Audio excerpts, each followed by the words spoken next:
Hi everyone, it's Chris with a coloring tutorial for you today. I'm using a brand new stamp set from Unity Stamps. This is a stamp kit called Warm and Cozy Season from their brand new release. I'm going to be stamping on Gina K's Artist Choice cardstock, and I'm removing the insert from my MISTI to allow for the depth of this red rubber cling stamp. I'm using my original MISTI to stamp onto this Artist Choice cardstock. I'm going to be using Memento Rich Cocoa ink. And Memento is a very Copic friendly ink, and I'm just going to ink this up. I'm going to ink it twice because this is an ink pad that has been sitting probably unused for a couple of months here, so it needs a little bit of extra pressure here to give me a nice rich color. And then I'm going to start coloring. I'm going to leave my stamp in my MISTI because I'm going to come back and use it again.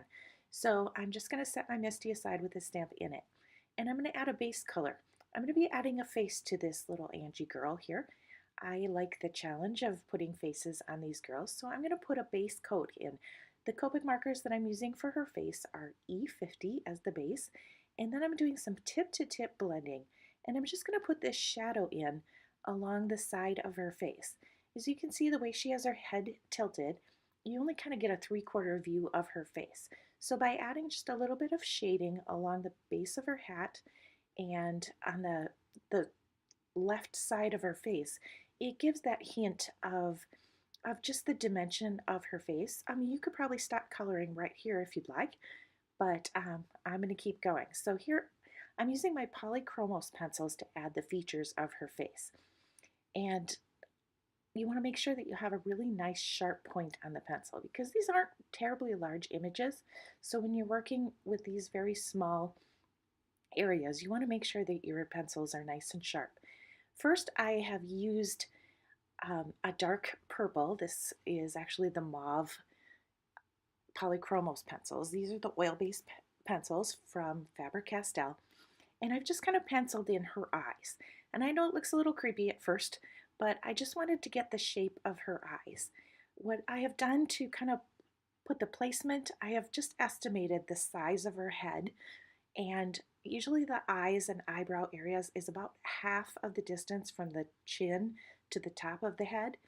And then I've just kind of working with that little 3/4 view, I'm using the light flesh colored pencil to put in some shading along to create the shape of her nose. And now you're going to get the top of my head here, but I'm using a dark warm gray pencil to add in lashes. I don't want to put in any really harsh lines to create the shape of her eyes. Everything is done mainly with just shading, and just by adding those lashes and a little bit of like eyeliner, I'm creating the shape of the eye without actually drawing in an eye, if that makes sense. But there really is no harsh, sharp lines in faces. So everything is just kind of created with color and shading. So it's just kind of like putting your makeup on. You're going to create the shape of her face and the contouring just with color. Now I am putting in her lips, and again, you're going to have to go with that 3/4 view of the mouth. So the right side of her face, you're going to see much more of her lips than on the left side. So mainly the left side is just a little bit of a shadow, and mainly I'm just kind of drawing in the bottom lip, and just a little bit of the shading creates the top upper lip.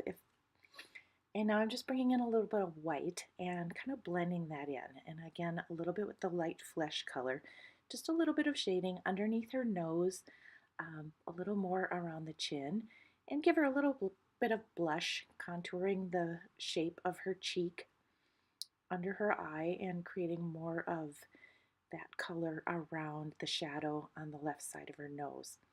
Now, the second color that I'm adding here, this is called Cinnamon, and it is more of a darker flesh tone. I'm drawing in some eyebrows, and I start really light. This is a, let's see, this is raw umber pencil.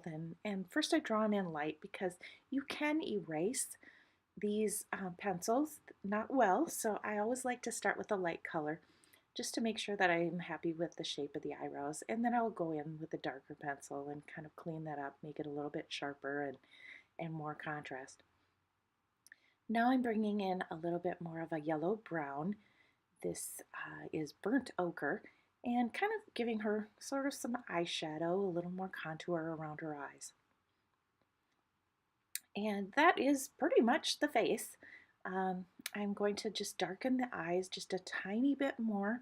I'm trying to leave a tiny little dot so you get kind of that reflection on the upper right part of each of the eye pupils. You can darken a little more cheek, you can add a little more blush if you'd like, but it's all based on colors. So now that I'm happy with my face, I'm going to go back to my Copic markers and finish my image. Working on the hair, I'm using the yellow markers. This is Y23, Y26, and then I will add some Y28. And just creating some shadow. This is the Y28 just along, underneath the tips of the hair where it kind of curls away from the light. I'm going to make a light source coming from the upper right. And so everything on the left side of her face, of her jacket, of the fur collar that I'm working on here is going to be just slightly darker, a little more in shadow. Now for this fur, I want to leave a lot of the white showing. So I'm using the W1, this is a pale warm colored gray, and I'm just kind of adding some tiny little flicks, and that just kind of gives a little bit of a texture look to the fur, more so on the left side. And then I'm also going to go up and put some shading towards her on her hat.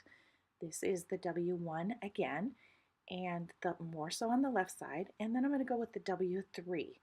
I'm going to put a little bit of a cast shadow across the top of the fur collar, and then some darker colors. You have to go really, really light, tiny little flicks along the bottom and on the left side of that fur.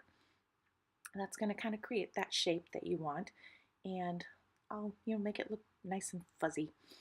For her jacket, I'm going with kind of a khaki brown color, so I'm using all of the E40 markers. I'm starting with E40 itself, and on the very right side, that'll be my lightest color, and then I'm working darker. So this is E41 throughout the rest of the jacket from the left side, and then I'll go to E42, start bringing more of that darker color in, and then I'll go to E43 and finally E44. So by just kind of building up the color, I can create the shadow, the cast shadow of the lapel that folds over. I'm going to be adding the E43 here to the left side of her sleeve, a little bit on the right lapel, and kind of working that color where the shadow would be from her hair and on the inside of the arm there. See, I'm just kind of working that right in those shadows, that cast shadow, deepening this one from the lapel. And this is the E44 that's going to bring it nice and dark and create that shape.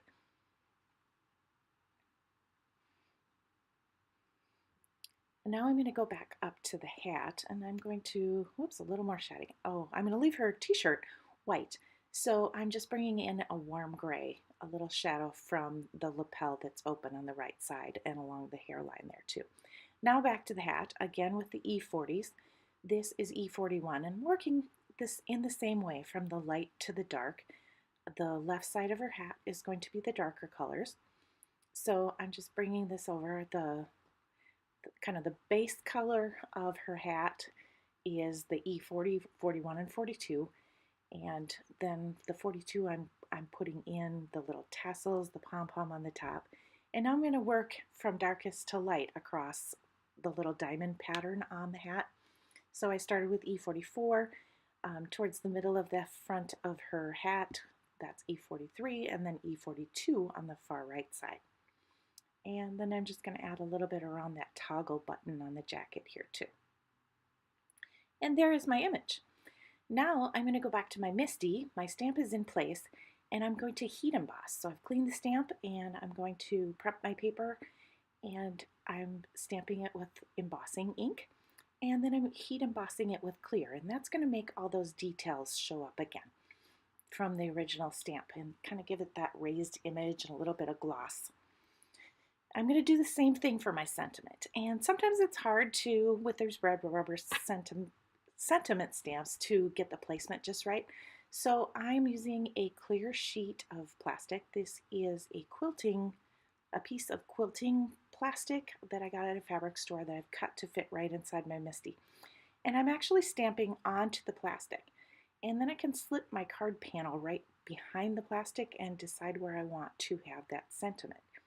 And I'm going to try to line this up nice and square there. I just placed it randomly in the middle. And then I just use my magnet to hold my panel down and stamp again. I'm using that Memento ink so it matches. And then I've cleaned my stamp and I'm going to prep my paper and use embossing ink, and I'm going to heat emboss that as well in clear. So that is my card panel. Very simple, but when I do a lot of coloring, I like to keep the background really simple and just keep the attention onto that focal image. And then I'm just going to assemble my card. I'm using Gina K's Connect glue to hold this together, and there it is. Thanks for watching.